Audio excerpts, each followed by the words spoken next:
Assalamualaikum warahmatullahi wabarakatuh. Welcome back to my channel, Adi Intan Fahria. Dan this video I like to explanation about social linguistic. What do you think about social linguistic?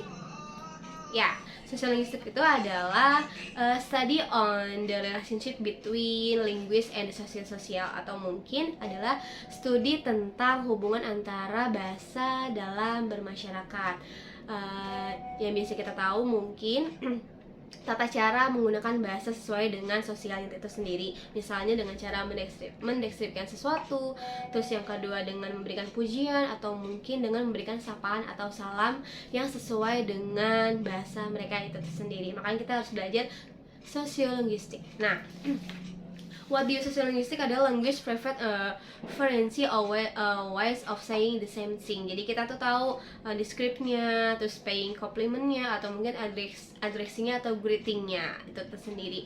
Dan di sini saya sudah bikin mind mappingnya masih dalam lembaran karena baru bisa bikin dengan ini, dan semoga nanti bisa saya jelaskan dengan cukup dan jelas. Dan di sini adalah sosial faktornya. Sosial faktor itu ada dua. Yang pertama adalah the topic, dan yang kedua adalah the functionnya itu sendiri. Topiknya apa dulu nih, terus yang kita bahas tuh seperti apa dulu, jadi kita bisa ngebahasnya seperti apa. Dan yang kedua itu adalah the functionnya.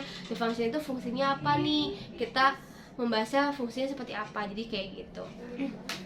Dan di setting sosialnya itu adalah what are the difference why they say things. Apa sih yang mungkin perbedaan cara kita mengatakan sesuatu, mungkin pilihan dialognya yang berbeda dan bahasa yang sangat berbeda. Kan kita mempunyai bahasa yang beragam, jadi mungkin kita menggunakan bahasa yang itu sangat berbeda.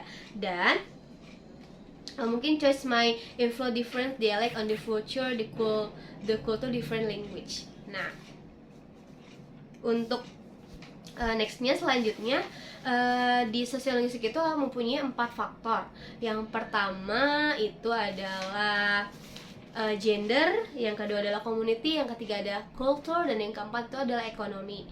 Saya akan jelaskan satu persatu tapi dengan secara singkat dan jelas ya. Dan yang pertama itu adalah gender itu seperti man atau woman. Pasti kita mempunyai difference linguis itu sendiri.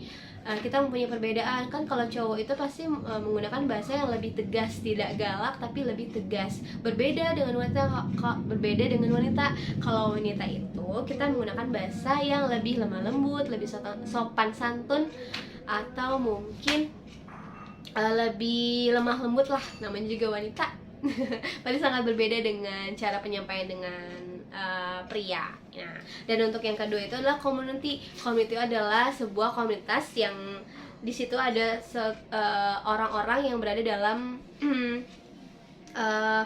di suatu tempat yang mempunyai atau mungkin berkumpul. Jadi kita tuh punya komunitas, misalnya kita punya komunitas religion, punya komunitas kampus, mungkin kita punya komunitas teman-teman. Pasti kita menggunakan bahasa atau mungkin sosial linguistiknya yang sangat difference, berbeda linguisnya dari bahasa yang kita gunakan. Dan yang ketiga itu adalah kultur. Kultur itu adalah kebudayaan, dimana itu kita kultur itu kan kebudayaan kita kan banyak, ada yang dari Padang, dari Medan, dari Jawa, dari Sunda. Pasti kan kita mempunyai bahasanya yang sangat beragam, jadi kita menggunakannya juga sesuai dari kultur mereka. Jadi kita nggak bisa bahasa kita sendiri, jadi kita harus bisa ikut campur dalam bahasa mereka itu sendiri gitu. Dan yang keempat itu adalah ekonomi. Ekonomi itu adalah bahwa orang-orang kelas atas ataupun kelas bawah itu pasti mempunyai cara atau bahasa communication yang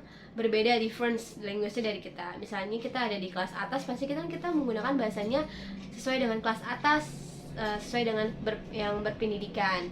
Berbeda dengan kelas bawah, mungkin kita mempunyai bahasa yang masih bisa diterima tapi yang biasa kita gunakan dalam kehidupan sehari-hari. Dan untuk conclusionnya itu sendiri dari sosiolinguistik itu adalah kita tuh dapat apa sih conclusionnya itu? Conclusion itu yang pertama adalah to identify clearly the linguistic variation involved atau linguisnya difference. Dan yang kedua itu adalah to identify clearly the difference sosial. Jadi yang tadi saya sebutkan itu. Jadi kita tahu nih cara menggunakan studinya seperti apa kalau kita berada di ekonomi atau mungkin gender atau mungkin community, kita kulturnya pasti menggunakan bahasa dari mereka itu tersendiri. Dan untuk yang terakhir, conclusionnya for endnya adalah kita tahu untuk mengidentifikasikan dengan jelas variasi indolinguistik yang terlibat. Dan yang kedua itu adalah kita tahu nih untuk bisa mengidentifikasikan dengan jelas faktor-faktor sosial atau non-linguistik yang berbeda, yang seperti saya tadi jelaskan kepada kalian seperti itu. Dan untuk conclusion itu sendiri, jadi saya di sini menjelaskan tentang sosiolinguistik. Sosiolinguistik itu adalah studi tentang hubungan antara bahasa dan masyarakat. Jadi kita menggunakan bahasa sesuai dengan masyarakat itu tersendiri. Dan saya berharap juga semoga video saya cukup baik, nggak bagus, mungkin cukup baik dan bisa bermanfaat untuk kalian, dan semoga nilai UTS saya baik, amin. And so this is my explanation today. Hopefully the sense that I've given you can benefit us. Jadi semoga bisa bermanfaat. Assalamualaikum warahmatullahi wabarakatuh. Dah.